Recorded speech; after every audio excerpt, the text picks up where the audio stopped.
This is Comic Station, issue number 50. For December 11, 2013, our Big 5-0. Stay tuned for the end because we will have the winners of the giveaway for the t-shirts. Okay. We have Lunita. This is kind of supernatural. It kinda doesn't follow her until the end, but I'm looking forward to a second one. Really enjoyed the art style of this. It follows a lot of talking about this new drug that is linked to the supernatural, and she's kind of an investigator of sorts. The new drug is kind of expensive. It's from mermaids, so you could imagine A little tough to get. the tears of mermaids would be expensive because it would be hard to get. You have to actually make a mermaid cry. Can't imagine that's from the very little easy. bit that you saw of her, did you like her? How did she come off? I like her appearance. I like the white hair. I like the white eyes. I like that she has a cat. Actually, almost forgot there's a little cat short story in the back, and it's cute. Oh, that's awesome. And I do want to read more of that as well. So, Awesome. it's good. Yeah, that's cool. The first one I have is Indestructible from IDW. This is actually different than what I thought it was going to be. It starts off, just judging from the cover, you think, okay, he's going to accidentally find out he's a superhero and everything. And so when you're first introduced to him, he's kind of bumbling, he's ignored, he's this guy that in the club line, he's just going to get passed off and shoved to the side and never let into the club kind of guy. And one day, he ends up getting into a robbery and he gets shot and he walks away from it. But it's not what you think. It's really cool. I like the little twist of it and just how it's kind of bumbling and he's kind of falling into it. So A little bit more realistic then. yeah, a little more realistic, a little bit more, it's more humorous than I thought it was going to be. WWE Superstars. Pretty obvious. Yep. If you're into wrestling, this is good. It does have a lot of the qualities that wrestling has. Like, you need suspension of disbelief to be reading this. It's pretty good. I did enjoy it. I like the characters in this a lot, so for me, it works. For him, No. well, he doesn't like this kind of wrestling. I prefer the wrestling, you know, the real wrestling. Where Also, in the end, it does give you good, like, for if you did want to read this, you don't know who John Cena is, and you don't know who Mick Foley is, who wrote this, by the way. It does in the back show you who everyone is, gives you a picture, their name, little background, a little on background on them, lets you know who everybody is. So, beginner, reader friendly also. Very nice. Actually, another beginner-friendly reader is Grim Fairy Tales Code Red #1. As a #1, it goes through a little bit of background. As Grim Fairy Tales usually does, it's kind of a twist on a fairy tale, and this one is obviously Little Red Riding Hood, except for not only does she have a pet wolf, she can sometimes turn into a wolf, though you don't see that here. And I like that. yes. I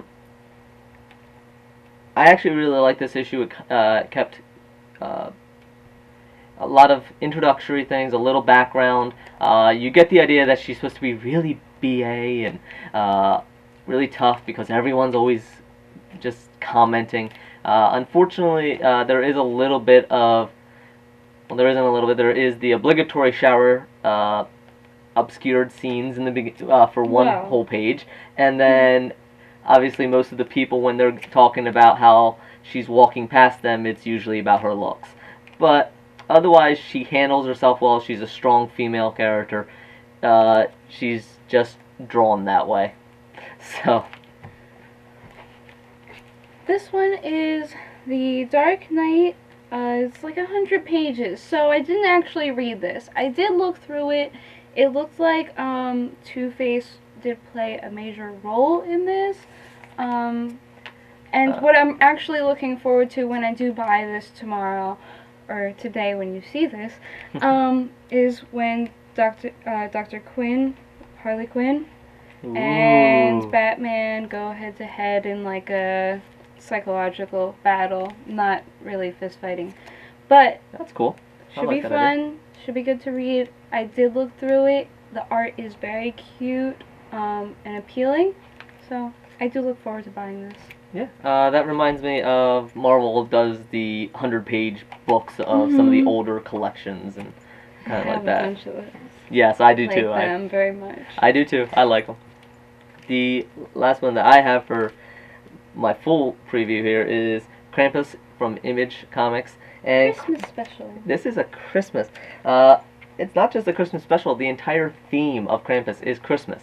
There is a whole bunch of legends about Santa Claus and how he came about, and it's based on Saint Nicholas, and different nations, different regions have their own stories about Saint Nicholas, Santa Claus, Sinterklaas. And in this case, Sinterklaas was the first Santa Claus, and while he gave presents to good boys, he had this counterpart which punished the evil children. Not necessarily evil, but like the big brother like picking on the little sister. Coal. Yes, he would be the one that would give the coal. But he has since fallen out of favor in the legends of Santa Claus. So, as represented, he got locked up. And things come about. There's a mystery going on. There's a little bit of sugar plum fairies are evil. I don't quite get it. But it's interesting. I like the incorporation of all these different legends, and being kind of the history dork that I am, I do like that they took some of the history, and you get some of the idea that Santa Claus hasn't always been this jolly red guy on a sleigh with reindeer that we all kind of expect nowadays, thanks to mostly Macy's and department stores. So there is a league of Santa Clauses. There's about 19 in the back. There's a nice picture that has them all listed. I do wish, though, that they had made an appendage at the back for people that aren't familiar with maybe 2 or 3 of the Santa Clauses with a little dossier, but that's just the uber dork in me. So. Oh, we have honorable mentions for our missing partner. Yes, as you noticed, we are missing a Hulk. Yes, so we have a Hulk. She would have probably read this. Yeah, so, probably. Hulk, Marvel Knights, 1 of 4. So there's going to be 4 of these, we know that much. Yep. Marvel Knights has done a great job on their imagery, and their artwork has been amazing, if nothing else. The next one we have is Dynamite Comics, Sherlock Holmes Moriarty Lives. This, at least from the little description that we got, it kind of picks up after Game of Shadow, the movie, where Sherlock Holmes and Moriarty go off the cliff into the big giant waterfall, and it's obviously Sherlock lives. Well, apparently in this, it's a little take on if Moriarty lived. Sherlock is no longer his enemy. He actually has a more dangerous enemy, one that doesn't have the scruples of Sherlock. So it's interesting. I'm looking forward to reading this. Obviously haven't read it yet. Another one looking forward to reading. For Halo fans. Absolutely, and we did a Halo Initiation, and I gave a preview. I really like the artwork. They do a good job for new readers. I'm not really, I don't think either of us are really big Halo fans. No, only way back when, you played that in computer class. You're young. Sorry. Oh, I feel old. Yeah, so, well, I do enjoy, I like Halo 4 and everything. Haven't been big on any of the history or anything. It does a good job of bringing you in, and you really don't need to know it. For our special figure, we actually have 2 pieces of art. First one we're going to have is Lady Death, and this is a bust, and a She's bust making is up the word. For all the boobs that I don't have. That's about the right size, too. These things are huge. Oh my god. Yeah, it's pretty much 90% that, and if you're a fan of her, Lady Death yeah, fans. If you're a fan of Lady Death, that's pretty much what you want. So, not bad, a little hefty. Could have used more details on the eyes and the face, though. And but special, we have a Pokemon art.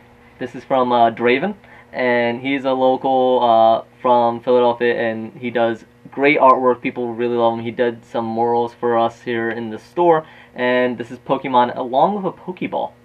You should get the 3 evolutions. Yeah, What very more nice. do you want? So, and we are gonna do our little winner right now. So, who's the winner? Oh, look at this! Masterful. And our winners for the shirts are Death Kitty and Purple Ranger. Ooh. Yay! So these You are the will be winners of. getting a shirt. This is from Monstrous Apparel, monstrous.apparel.com, and you'll be getting a T-shirt. They put a comic book. They do stickers and pins. It's a fun little time. So it's not just a T-shirt. They make a little experience out of it. So it's fun. And we've been wearing the shirts, and we had our commercial. So thank you very much for everyone that entered. If you didn't win this time, we will be running more specials as we get different partners and different things coming in. So up next is our reviews. Before we do our reviews, we actually have CJ Draden, original artwork, only available in the Comic Station store in Haddon Heights, New Jersey. So just wanted to make a little mention about that because we love his artwork. So for our first review, actually, Lido, this is To Hell You Ride. This is a hardcover collection. It's a comic that's full of really cool and imaginative ideas that never quite reach their full potential. Killer snow is either a disease or a curse from some desecrated Indian burial grounds, and you know, the classic kind of story that came out of the time period. Oh, Indian burial grounds just makes everything easy. At one point, Lido kind of questions if To Hell You Ride was a case of too many cooks in the kitchen, with different writers coming in and changing the storyline, and eventually someone just coming in and eventually going, you know what, we got to make this all mesh. And really, overall, fascinating ideas mired down with a cluttered execution might interest some people, but frustrate most. We have Brain Boy number 0. Brain Boy number 0 is a mixed bag for an issue 0, not quite required reading, but not quite standalone. Mm-hmm. A little by the numbers, yet clean and quick pace through action scenes lacks scope, as they seem to be made to fit the panel, not the other way around. Yeah, so the artwork is made to fit the panel's not made to fit Yeah. the artwork. It just doesn't makes it feel weird. An interesting idea, perhaps limited by its labeled genre. Yep. And Shaolin Cowboy, this is actually made quite a buzz with a number of people interested, especially the artwork is amazing. The last issue had some people divided because there was no words in it. But I did like the little hunt for the tattoo that went on. Issue number 3 continues to be completely made out of zombie fighting, but it does somehow manage to squeak in a little bit more substance. The visual symbolism that envelops the entire issue, though, their meaning is not always quite clearly conveyed. It's, you know, there's something they're trying to tell. Lido kind of delves a little bit deeper into his in his review about some of the possible symbolism and the meanings behind what the writers are trying to get through, but it's not exactly. Don't be prepared to do your homework if you want to get full symbolism out of it. If you're just looking for a fun romp that's beautiful and really just, it is quality artwork. It's just it's a great art example. Then that's what you're gonna get. But if you want a little bit more substance out of it, be prepared to work for it. So those are our reviews for this week. Yay! And we will be back next week. Hopefully one more member next time. Alright, thank you very much. Thank you again for everyone that entered for our Monstrous Apparel giveaway. And again, we will keep going on with the giveaways as much as we can, and thanking you for watching our videos. Thank you very much, and see you next week. Bye.